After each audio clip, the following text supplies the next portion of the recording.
Hello all, and welcome back to a new episode of TV and Us, a conversation show about the TV series we just can't stop talking about. My name is Jennifer Hahn. And I'm Sarah Callan. And Dillon is back, y'all, to continue our journey for getting to review the season. Dillon, do you want to share a little bit about yourself? Yes. Hi, I am Dillon Laney. I joined for episode 1. Super excited to keep talking about The Last of Us. Yes. So yeah, here on TV and Us, each season we focus on a different show, reviewing it episode by episode, and we invite you to watch along with us. Right now, as we mentioned, we're reviewing The Last of Us Season 2, and today we're talking about the second episode titled Through the Valley. Okay, well, Sarah, do you want to kick us off with a summary for episode 2? Sure. As a storm brews in the mountains, the people of Jackson Hole prepare for the worst amid increased sightings of infected. Meanwhile, Abby weighs her options. Oh, that's good. That's good. Mm-hmm. That's vague. That's nice and vague. Okay, well, let's do our episode titles for the second episode. Dillon, what's your episode title of choice? Tea time. Oh, yeah. And I yet again cannot elaborate on that just yet. Not yet. Not yet. Sarah, what's your episode title? Mine is The Beginnings of a Plan. Oh, yeah. And my episode title is This is Jackson, Come In. Yes, come on in. Okay, well, let's start with our high-level thoughts about episode 2. Well, reactions to this episode. We won't spoil it in this beginning section, and then we'll give a spoiler and really dive fully in. So, Dillon, tell us your thoughts about episode 2. Did this episode work for you? What are your thoughts and feelings? This is going to be hard to not spoil. It is. So I'll just say I feel like the person who read the book, and then I went and saw the movie, and I was like, the book did it so much better. It was, I enjoyed it.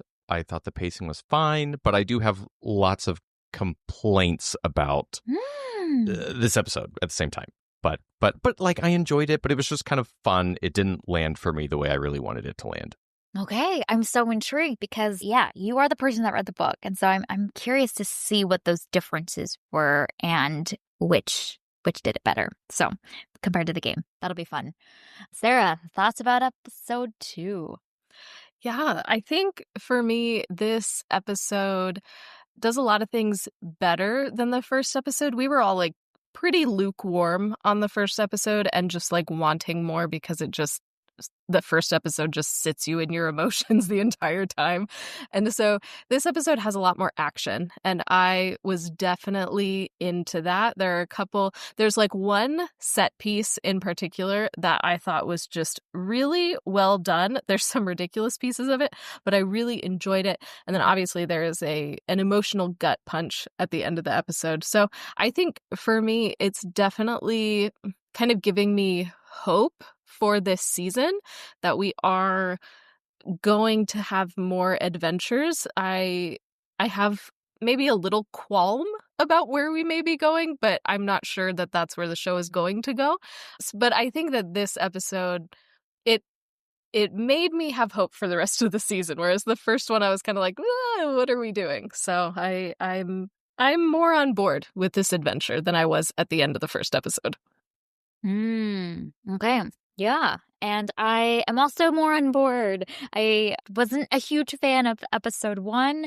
Episode 2 is better. I think it does what The Last of Us season 1 overall does a lot more. There's lots of big, meaty plot points. We get some action. And I think the biggest, most interesting thing that this episode does is really invites us to ponder the complicated moralities of living in the apocalypse and having to deal with so many things that happen to your loved ones and what it looks like to protect them, and kind of just the shifting loyalties that The Last of Us season 1 played with a lot in who we were rooting for and why, and us really also having to question that as we learned of new people in this world. So I loved that part the most about this second episode. It really feels like episode 3 is going to be like the episode 1 of the season, because the whole premise of maybe what the show is going to do next feels like it's shifted as a result of this episode. And I think that's really interesting, just to zoom out and think about the pacing of episode 1 and 2 paired together, and then how it's going to fit in with the larger season. Just some interesting choices. I think I was like far more opinionated about episode 1 and the way that it was structured, and that being the opening of this season. And perhaps there's a reason for it now that episode 2 is unfolded, and we're going to like barrel right through forward into episode 3. So I'm just intrigued to like view the season as a whole and see what those choices were as we see the full arc. But overall, episode 2, much better for me than episode 1. Landed far better. Okay, and with that, let's give a spoiler alert. So, as we alluded to, lots happens in this episode, and we're going to talk about all of it now. So if you haven't seen episode 2 of The Last of Us Season 2 yet, this is your spoiler alert. We're diving fully in. All right. Where shall we start with first? Dylan, I'm curious to hear maybe what were some of the like biggest qualms with what the video game does in its narrative arc, and how the show has chosen to like emphasize or choose certain scenes to include in and have more screen time for it versus not. I think those like structural choices are always really interesting. So tell me your thoughts about some of those. I am so glad you asked. So this, in my opinion, should have been where episode 1 ended. I think that they should have come in very quick, had the gun punch hit with obviously Joel's death at the end. That just sets the stage for everything, because I don't really feel like we accomplished much of anything in episode 1. And so let me talk through how the game delivered it differently. Let me paint for you a different picture of how this would have unfolded. Without ever having met Abby, Joel is going through the woods on a patrol, meets somebody being chased by a horde, and just helps the person out. That person, they're in the middle of a blizzard, says, hey, my friends are nearby. Can you help me get back to them? We can rest there for the night. And this is our first time meeting them. We have no context for what's about to happen. We get back to the lodge. Joel walks in. They start introducing one another. You can kind of see Abby's kind of being weird and trying to like whisper some things to people, but you can't really make out what's being said. And then Joel introduces himself and says, I'm Joel. The room freezes, and all eyes first flit to Joel, and then they flit over to Abby. About a moment passes, and Abby just turns around with a shotgun and shoots Joel in the leg. We have no idea who this is, what's happening. We're almost being interrogated at the same time Joel is about, I want you to take guesses. They did stay true to that. But the level and intensity of just pure shock, awe, surprise of like what is going on in the game, you were just that raw too. We had no idea what Abby was planning, and it made it feel so much more, I don't know. I really did not like that they had already set the stage for who Abby was, and that she was out to get revenge, and this is what they're trying to do. Because I think it just it removed a layer of, I think, depth from that moment. That is so interesting, because the show and how it's written almost totally takes the surprise of who is this person out to get to Joel completely out of the picture. We're essentially like introduced to that first, and then we just watch it unfold instead of the shock value that comes with, oh my gosh, one, Joel's in danger, but then also who is this person again? And now I'm trying to think about like, why did the show choose to like almost reduce the amount of shock that would have happened with a really great big splashy moment? And I don't know if maybe part of it is like the need, I think you mentioned this in our episode 1 conversation, but the need to like stretch the plot across more seasons. So they just need to like make some of these moments feel bigger and longer for some reason. Yeah, that's fascinating. So I actually think they're doing it because they're scared of flashbacks. And they might rightfully be scared of flashbacks. You know, I don't know that works super great in television, but most of episode 1 are things that are retold later. And I'll probably have similar complaints then, because I thought those flashbacks were called in at really opportune times in other parts of the story that just peppered in and layered the meaning differently. because the show right now seems to be wanting to just tell it all chronologically, and I think that's removing a level of just emotional connection to the show for me personally. Mm. Well, and that's interesting because I read that like we will see Joel in this season, so they're going to be doing some flashbacks throughout the season. So that's interesting that if the reason for restructuring is to maybe avoid some of those flashbacks, but they're still going to do some of them, that would just be intriguing. But I really like the way that you have described the opening of this season, and I think that that would have solved a lot of the issues that we had in the previous episode. So yeah, petition to maybe do a do-over. Like, can we start the season a little bit differently? Just drop us into the action and the gut punch a little earlier. Yeah, that sounds great to me. One other question related to this for you, Dillon, since you're a resident Last of Us video game expert player. Do they spend as much time in Jackson before the Horde attack? Because I think in thinking about the way that this is structured, that's one of the things that I think made the Horde attack feel more emotional for me in this episode too, is that I got to almost feel invested in this world and the society that was created by these people, and see how much care and attention they've put into Jackson throughout the whole course of episode 1. So that's like emotional setup, I think, was paid off really well in episode 2. And I think if that Horde attack happened earlier, it might not have hit the same way that it does for me in the second episode. So I'm curious, like in the game, do you just get more time with Jackson for when the Horde attack comes? It also feels as weighty. Like, any thoughts on the pacing and timing of that? Oh, I have thoughts. The Horde attack never happened in the game, and I really don't like the Horde attack at all. I have several issues with it that I'm sure we can get into and unpack, but I don't feel like it's advancing the story at all. It was just a flashy action scene. I thought the whole like Boomer charging through after Tommy was just really, I don't know, like, what are we doing here? No, I'm surprised actually at how much time we're spending building out characters in Jackson, sticking with the whole like pipe fungus situation. I'm very curious to see what they do with them, but at the moment I find myself just not caring at all about what's happening in Jackson. Get us out of Jackson. Let's go on adventures. Dillon's ready. Yes, please. Well, so then are we gonna take some of these characters we met in Jackson on our adventure? Is that where the show's going? Well, And does that happen in the game, or can you not say? That's a You wanna leave it possibility. vague? That's a possibility. Okay. Like, we came to Jackson to pick up some people to go out and do some things. Well, I mean, because that ending shot of like Jesse, Ellie, Dina, I'm like, well, is this our new crew? There's definitely a crew forming. I will say they've made a couple decisions with swapping some characters around in certain places, so I'm curious to see what the crew might look like. But yes, I would suspect that there is a crew of some sort that we will see in episode 3. Got it. Cool. I mean, you can't go fighting infected and go on your rampage of revenge without your crew.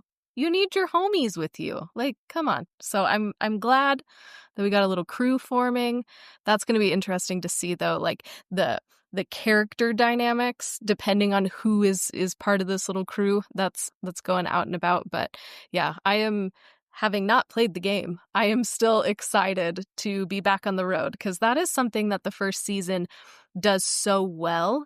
And you also see Ellie really shining in those moments in the first season as she is able to really come into her own while she's on the road. And you see her discomfort and her not fitting in Jackson Hole. And so I'm curious how this season might play with some of that, because she does tend to be more comfortable when she is outside of the community and on her own and just like doing her own thing. So I think, especially given the grief and the immense loss that she just endured, I think that gives some opportunity to play with some character bits for Ellie, especially if they leave Jackson Hole for a bit. Yeah, she's not in a good spot, man. Is there any major differences in how Joel's death happens between the game and in the show? Because I thought it was notable, for example, that she shows up at the last minute and she actually has to watch him get killed, which is such a specific choice and adds to the processing and the depth of the grief and having to have those visuals in your mind. So I thought that was like such an interesting thing and parallels really well with the way that Abby's described having had seen her father and just the way that can really be so challenging to process through. So how does that Joel's death play out in the game versus in the show? Yes. So very similar is the answer to your Okay. question. So much so that I actually wanted to make a comment about how this season is approaching things so much in such a different way, because I felt like season one, like the first episode of season one, played perfectly with where the game started, and then it ended season one exactly where the game ended. But everything in between kind of went with more this, like, I think of like Disney's Mandalorian approach, where like each episode is kind of this self-contained story, and it's just kind of fun, easy watching, jumping in. But Last of Us season 2 so far, both episodes have very, very closely been almost a like shot for shot, in many cases, even a like voice acting line by voice acting line replica of what Mm. happened in the game. So they seem to be sticking pretty faithfully to much of the game's source content. So I'm really curious to see if that continues. I'm kind of expecting it to, based off what they set up. But specifically, yeah, that scene at the end, it does go down that way, in which it is very gritty, harsh. It is slow and drawn out. Abby is a woman of her word. I actually think it's a little more grueling in the video game. I actually thought the Mm. TV show pulled some punches. I mean, it's pretty brutal. But then, yes, you have Ellie get there right at the end, tries to bust in, and then is forced down and has to watch the kill. So, yeah, no, that's all sticking true to the source material. Okay. Okay. And then, Sarah, is this related to your qualm? Is that Ellie has vowed essentially a plot of vengeance to Abby? Is that your Mhm. qualm, or is it about something Jen, else? you know me so well. Night. You nailed it. And this is just a personal problem. I realize that this is a me thing, but man, I'm just not into vengeance quests. Like, she obviously has endured something horrible and she is going to make decisions, but this whole, like, I'm going to kill you, it's an understandable reaction, especially from this character. But I really don't want to watch 5 episodes of Ellie just trying to get her revenge. I'm really not interested in that. I hope that the show does something more interesting and uses that quest for vengeance to explore something deeper. But yeah, if this is just going to now be Ellie chasing Abby through the mountains and the snow and just, yeah, I don't want that. I'm uninterested. I need other things to happen. But I realize that that's also a me thing. No, I am so in alignment with that. I don't want to see that. It's funny because Dylan's probably just sitting here being like, with a sly smile on his face because he knows if it does or doesn't. But I think that it would be a fascinating commentary for the show to make. Either direction it chooses, it's making a choice around its thesis in some way. And I think what's fascinating is that we've seen Abby carry out her vengeance plot. And I think, at least the way I read it or the way I felt at the end of the episode, is like she may have accomplished her goal that has been on her mind for the past 5 years, but it did not heal her. Like, it did not bring any bit of healthy ways of healing and processing through something that was very traumatic for her, and watching her father have to die at the hands of Joel. Like, did this change anything for her at all, or has it just fueled maybe some of those really difficult, bitter parts of her just even further for all of these 5 years, And so the way that Abby and Ellie are like very interesting mirrors to each other, and very similar in a lot of ways, in both losing father figures, both having to have watched that, both having this like this passion and this ambition in them to vow a vengeance plot, but perhaps Ellie's story will end differently than Abby's does, and she'll choose a different path after maybe, being drawn into the idea of a vengeance plot for a bit. But how will the people she meets along the way, Dina, Jesse, help maybe redirect her path? Because one thing that I was thinking a lot about in watching the whole scene with Abby is how many times you see the people in her crew almost want to intervene. Like they kind of share looks with each other, or they seem to feel like, should we say something? And then they don't. And I kept like wanting one of them to intervene in some way, because almost her carrying out and succeeding at her vengeance plot may make it even harder for her to fully heal from everything, and just is adding more to the trauma that she's having to carry the burdens of. So I just think it'll be fascinating to see the way that hopefully Ellie's story will deviate from Abby's, and that will be part of maybe the show's commentary and thesis around, what it means to be human and what we really need when we go through hard things. Yeah, so I love what you said about them acting as a mirror. I was thinking like foil in my head, but I guess it literally is a mirror. I guess foil would be the contrast, but I think that's what I'm super excited about for the rest of the show, because while Ellie certainly seems focused on revenge at the moment, you have Abby and Ellie just, right, we're all team Ellie at the moment, I'm assuming. And we're negative Abby because of like, why are you doing this? Wasting all your time and all this revenge. But I think the more Ellie goes down this path of revenge, we're going to kind of have these comparisons of, ooh, there's a lot of similarities here. And is Abby really as much of, the bad person as we think she is? Is Ellie really as much of the good person as we think she is? And I think the show will make some more mature, high level commentary that's not just revenge, but I think that's what I'm so pumped about, is that direct, just evil versus good versus evil, does nothing really matter, is it all in the gray zone? Is that sense of like control and getting what I want really what makes me happy? So very, very excited for that. So yeah, I love the comparison of them being mirrors to one another. Dillon, it's a fungus apocalypse. Nobody's happy. There's no happiness. Because the second you get comfy and cozy in your community, then a horde of infecteds comes and attacks you and destroys everything. We just have to be upset the whole time. But that makes all the happy moments more beautiful, right? Right? It sure does. Way to be positive.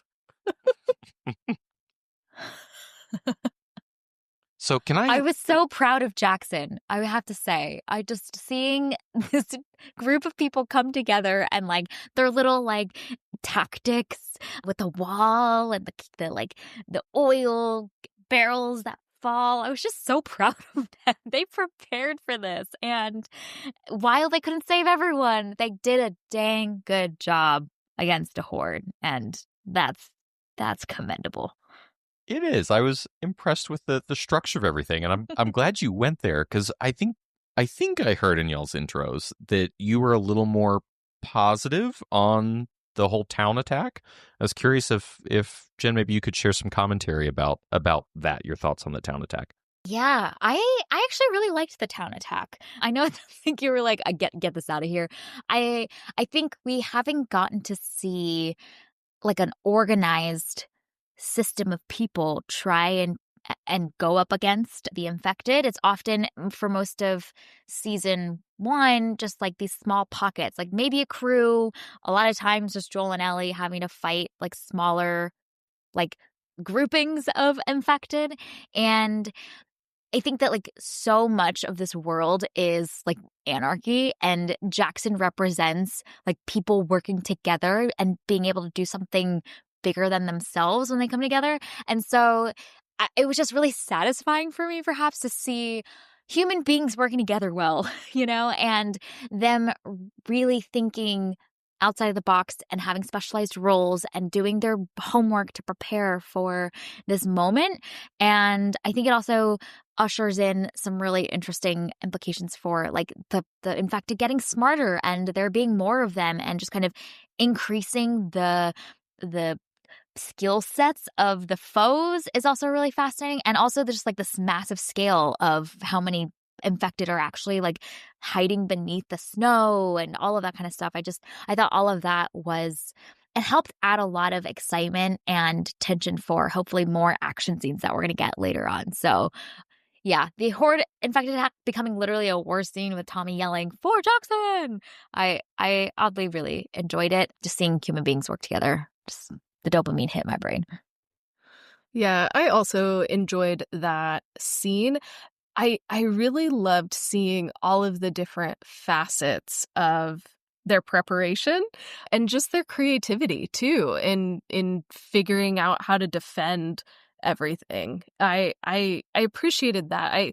The big dude chasing Tommy was absolutely ridiculous, but I loved seeing the process, and everybody has their assignments, everybody has their team. I thought it was paced really well too, because you would see one aspect of the horde and one response to it, but then the horde would make a move, so then we'd be like, oh my gosh, what is the town gonna do? And they had a second solution to come up with the next thing, and then the next thing, and the next. So it was just cool to see the process of them trying to defend their home, and like you were saying, Jen, like just the preparations and the teamwork of that moment, like that really worked for me. Not all of it. Bits of it were quite cheesy and I probably laughed, but for the most part, I really dug it. That was a good time. So Dillon, why did it not work as well for you? Hop off. I have logistics questions. As Oh, Okay. yes. Come on. Let's go. Sarah loves these. I love them. I'm here for this. So Abby steps on the ground and all these the fungus zombies come out. How many times have they gone and done patrols on horses through all of these areas? Because they didn't just come out of the ground like right there in that 50 square foot area. Like they started pouring out of everywhere. They started coming out of like mountains far away. Second, when they dug the pickaxe into the pipe and ripped it out, that's when the fungus were like, oh no, they're messing with the stuff. We all got to go to the town. They broke the pipe last episode.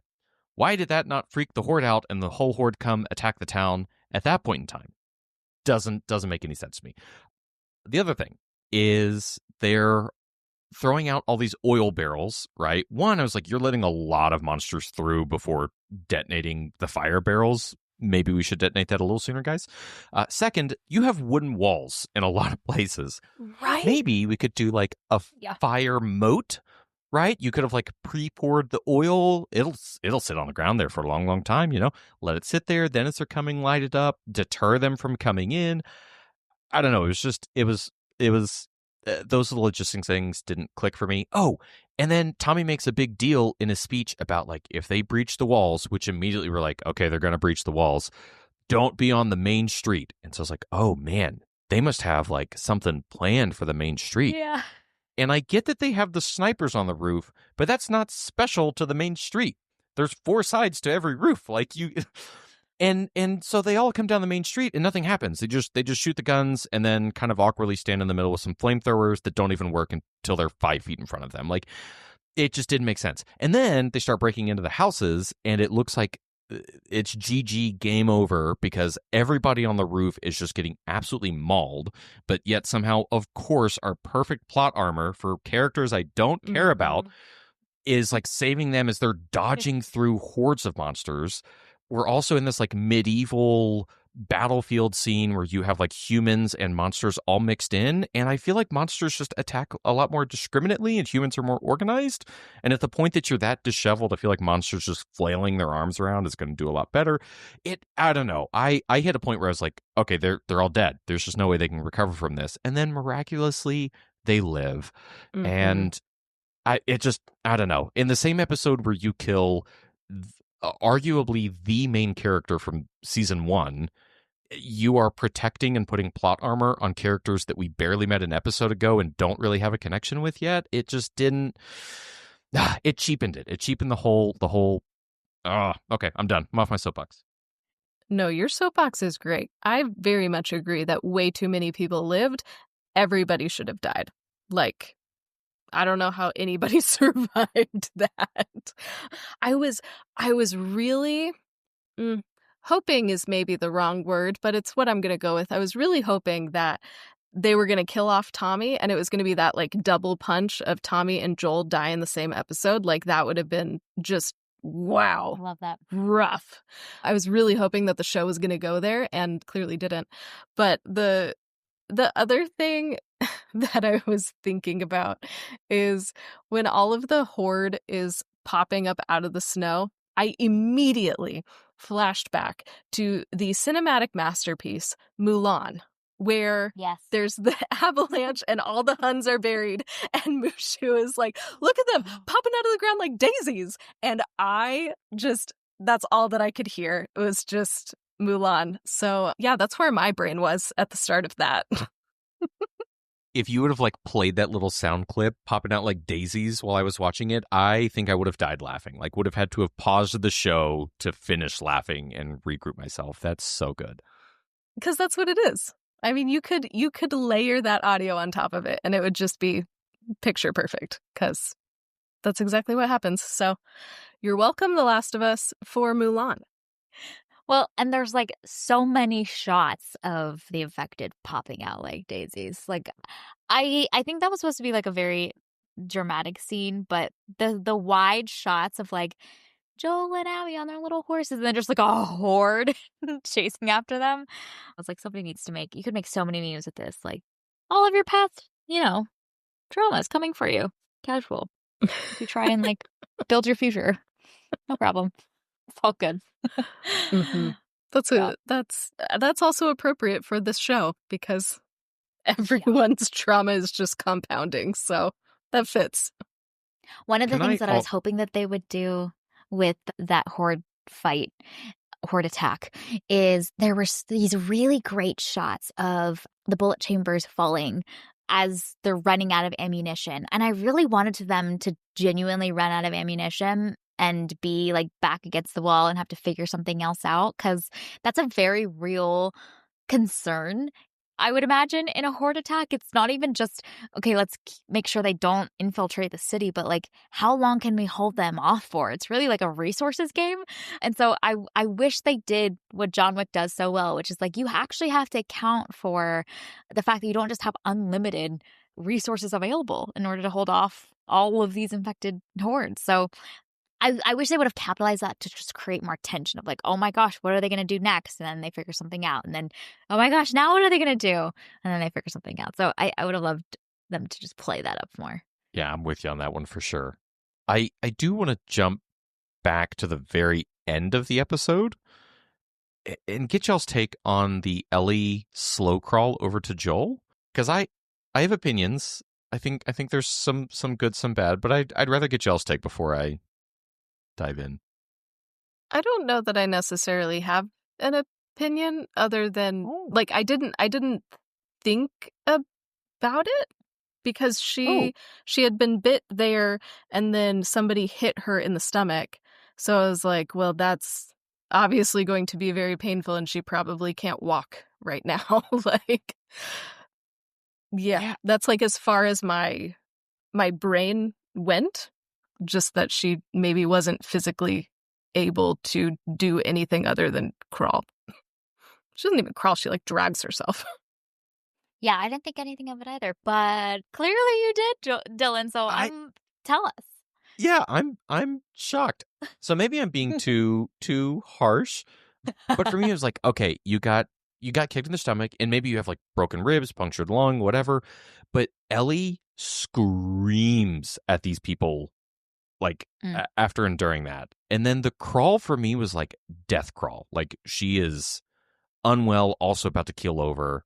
And so we just went from like, I'm you're all going to die to, I don't know, just the slow crawl over. And yeah, I don't know. And like, it was a very tender moment. I did kind of like that, but I also found myself going, this is like scrappy Ellie, who is emotionally driven who just went from like high of like anger, I'm going to get all of you, to these people like calmly pack up and leave and just like don't restrain her, don't, you know, put anesthesia or anything in her, just leave, and she doesn't do anything to try to like react, acknowledge, get up and follow them. I don't know. It was maybe I'm underestimating the physical wounds, but that also just felt odd to me. Yeah, that's fair. Yeah, that is weird for her, for sure. Like, you would have, I guess, expected a little bit more, but, like, I genuinely think, like, because she was already in pain from that bite or whatever, and we don't know what that bite carries as far as germs or bacteria or fungus or whatever. So we don't know what her body is fighting either. And then if somebody hit her there, I don't know, she might have ruptured something, broken something, like, I don't know. But the adrenaline could maybe make her strong enough to get up and fight. I don't know. But yeah, I definitely didn't think anything of it because that would hurt real bad. So I gave her a pass on that one. I thought the slow pack up of the group was really awkward. I just, I guess I don't know how I would pack up in that situation, but it felt almost like there's this really tender moment that needs to happen, and they're just like, we'll let you to it now, and we'll just excuse ourselves. I don't know. I would have expected them to tie her up or be like, okay, we gotta go, and just like whoosh out of there. But instead, she's like having this incredibly emotional moment, as she should, but they're just like in the background of the shot, they're just like gathering their belongings in silence very awkwardly, as they're just like, oh wow, that just happened, I guess we completed our mission now. I thought that like that was a little funky. Well, so actually, now that you say that, I'm almost starting to appreciate the awkward pack up more, because I really appreciated Owen when Abby was out on patrol being like, yeah, I'm going to talk her out of it. Like, there's no way that this ends well. We're all going to die. I'm going to get her out of it. You clearly see that as Abby's saying, like, tourniquet him. Like, Mel is super uncomfortable. Everybody's getting the, like, are you serious, Abby? Like, are we really doing this? Are we going to do it this way? So honestly, maybe that's the show kind of making that more kind of clever, subtle nod and gesture to that group is not as aligned and happy with one another as, you know, they might like to be. Totally. One of the things that I found so interesting at the end of the episode is we see the two dudes in that crew almost like come at each other a little bit. And I think it's because one of them kicks Ellie, and I think the other one has some words to say about it, of like, why did you do that? There's some conflict that happens silently in the background. Ellie's in the foreground, I think, and she's sobbing. She should. But you see their like figures in the background a little bit blurry, and they're kind of like almost arguing with each other. And so the disintegration of this group, I think, is also like an interesting aspect of, well, again, perhaps the thesis of the show is like, they've accomplished their goal. They did their mission of 5 years, but like, what has that resulted in? What has that left them with?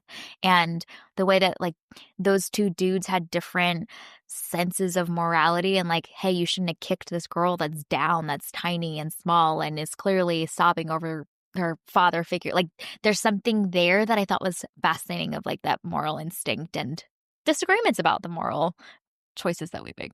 Mm-hmm. That'll be something really interesting to see what the show does with, and kind of going back to what we were saying earlier about Ellie and Abby kind of being mirrors of each other.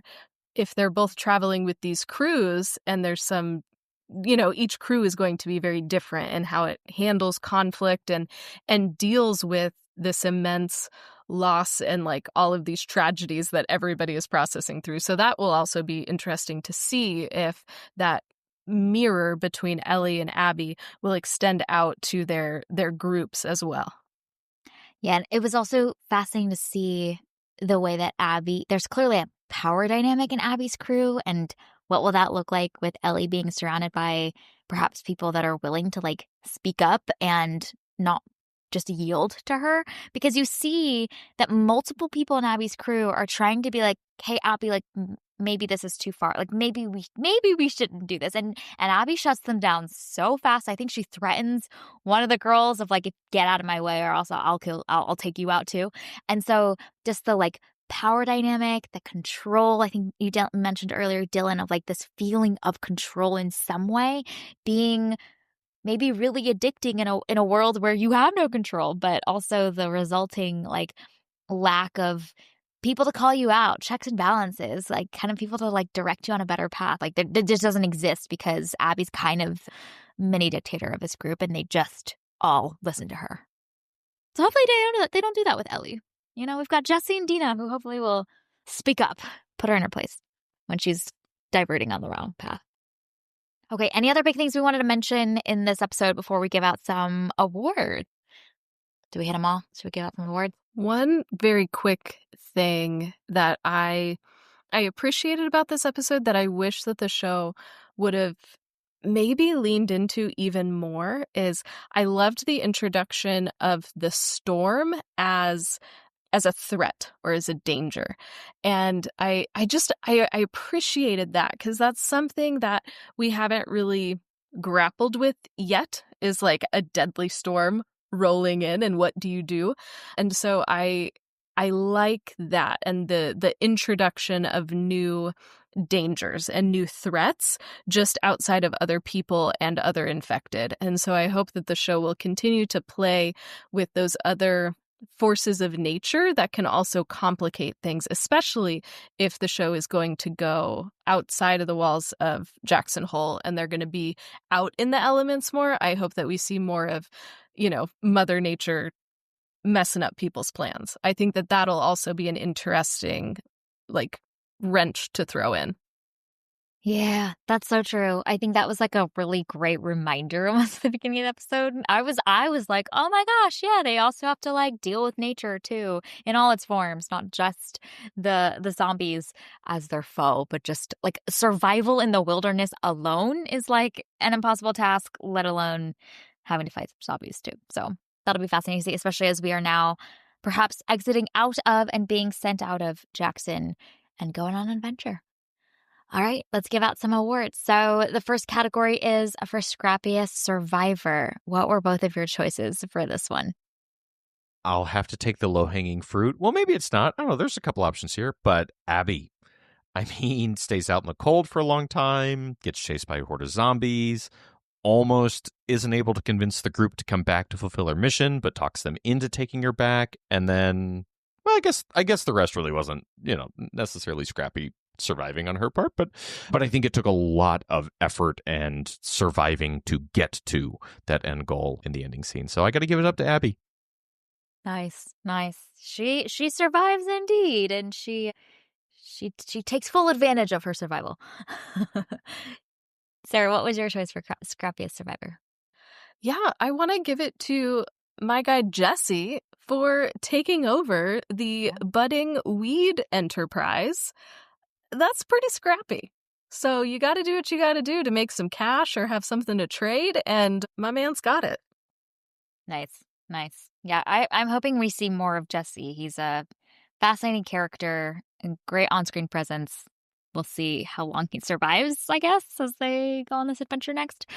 My choice for Scrappiest Survivor is Maria. So in the horde attack, she sees Tommy getting chased by the big bad dude. And in a lot of movies and TV, she would go and run after Tommy to try and save and protect him out of her undying love for her husband. And I love that she continues to stay focused on her task to protect the town, and I think that helps save her. So she goes to unleash the hounds, and I just love the subversion of all of that. I thought that was really, really fun, because I was expecting this to go a different way, that they would like try and save each other, but then one of them would die, and I just love that both of them committed to the task, and I think they survived because of it. So, all right, next category is Grittiest Moment. Lots to choose from in this episode. Dillon, what's your choice? I've got to go with Joel's death, both for the level of, I mean, literal just like grit and gore and guts, but also Joel, cool as a cucumber through that whole thing. Like, I think he had a lot of grit and just like get it over with. If you're going to do it type of like just totally chill throughout the whole thing. So I thought both, but on both ends, gritty both in his performance, but also just the visuals. Great choice. Great choice. Sarah, what is yours? Yeah, mine is similar in that Abby's usage of a golf club. Oh, Like, brutal. we had a lot of options available to us in how to do even a slow and painful death. And the fact that she chose golf club, woo, all right, my girl. That's intense. Well, is the thing that she ultimately kills him at the end like a broken golf club shaft? So is the assumption, well, what my conclusion would be like she's hit him so hard that she literally has broken said golf club? It's horrifying. Yes. Yeah, it's crazy. Horrifying. Great choice. Great choice. My choice for grittiest moment is perhaps the emotionally grittiest moment for me, which was Ellie saying, "Get up, Joel." Oh, just ripped my heart out and smashed to pieces the show did. So well done. Good job. They accomplished their task. Okay, the next category is Straight Shooter Award. This is given to a line of dialogue. Can be interpreted however you would like. So what are your choices for this category? I'm going with Ellie talking to Jesse saying, "I'm still me, he's still Joel, and nothing's ever going to change that."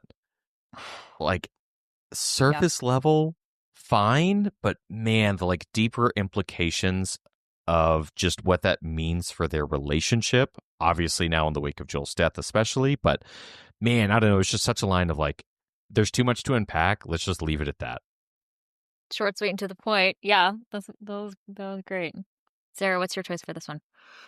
Yeah, I want to give it to Abby, who very clearly lays out her boundaries and she sets the expectations when she says, "I am going to kill you." And I just appreciated that. Like, we're just going to be upfront about it. This is what's going to happen. Just accept it. My choice for this one is the response to that, which is Ellie screaming at Abby, "I'm going to kill you." We also love the clarity and communication. Nice. We know where we all stand. Honestly, it's great. We don't got time for all this like flowery language beating around the bush. We just got to shoot straight. And I like that they both do that. Yep. All right, looking ahead to episode 3 and beyond, what are you hoping to see? Dillon, do you want to share first? Oh. Gotta be hard, I know. This is definitely where it gets tricky for me. I think I can echo this. Just like y'all were talking about earlier, where we know vengeance is going to be a part of this, but we don't want vengeance to be the single note that's played. I'm looking for more depth, more maturity, more commentary about what it means to be a human and what humanity means, as we see probably several examples of people not showing it. So that's what I'm hoping for as we go into episode 3, is that the vengeance is not the overpowering note in the dish. Nice. Well done. It's probably hard to answer this question. It's gonna get harder and harder week after week. Dillon, what are you excited for next? But that was really well done. Well said. Sarah, what are you hoping to see? ×2 to everything that Dillon just said. And we've already talked about it, but I want to go on some adventures. I want to get out of Jackson Hole. I want to explore other locations, see what else is going on. Like, I really liked the way that the first season was structured, and that each episode kind of took us into a new place, and we learned so much more information about the world and the people and all of that. And then we went to a new location, and that kind of nomadic structure I really appreciated. So I hope that we get some of that at some point throughout the show, because I think that, I don't know, that's just kind of what made the first season so special to me, I think. And we would see different facets of Ellie maybe returning to the places that she's comfortable. So that's kind of where I'm at. I'm hoping for some adventures. I want to see some different locations. I really don't care what's going on with Jackson Hole that much. So, like, let's go do something else. Okay. Just ready to get out of Jackson, everybody. I'm ready. Like, let's go do something. Let's get a change of scenery, shall we? Yeah, I am I'm intrigued to see more of Jesse. I feel like there's more to his character. There seems to be more layers to him, and I feel like we've only hit layer 1. But I'm fascinated to see what role he will play in Ellie's life now that she's lost someone that's very important to her. He seems to be intuitive, and I don't know. There's just more to his character than I think we've gotten so far. So I'm intrigued to see if there's more development there. And then Ellie was bit in the previous episodes, so we haven't really addressed that yet. Like, how is her body reacting? She's clearly got immunity, but is it powerful enough? Like, all of the implications of that. I wonder if there's more to just like the rules of the world, and that we'll find out, and how that moment of her getting bit will impact how she is in, I don't know, the next few scenes. I don't know. They have emphasized so much around her immunity, and she has now very much gotten bit. So intrigued to see what happens there. And then the pipe. I mean, I don't know if that's just like a throwaway scene at this point, now that we're moving on and out of this established society, but clearly the fungi are propagating like in very far-reaching ways. So I don't know if there's more to the pipe, or if that was just, we've ended the pipe narrative arc and we're now moving on. All right. Well, this was our review and discussion of episode 2. You can find it available to stream on Max. Thank you for listening to this week's episode of TV and Us. Our name sums it up. We're big fans of TV and the powerful ways we can connect with each other and the world around us. This podcast is about all of us and our shared stories.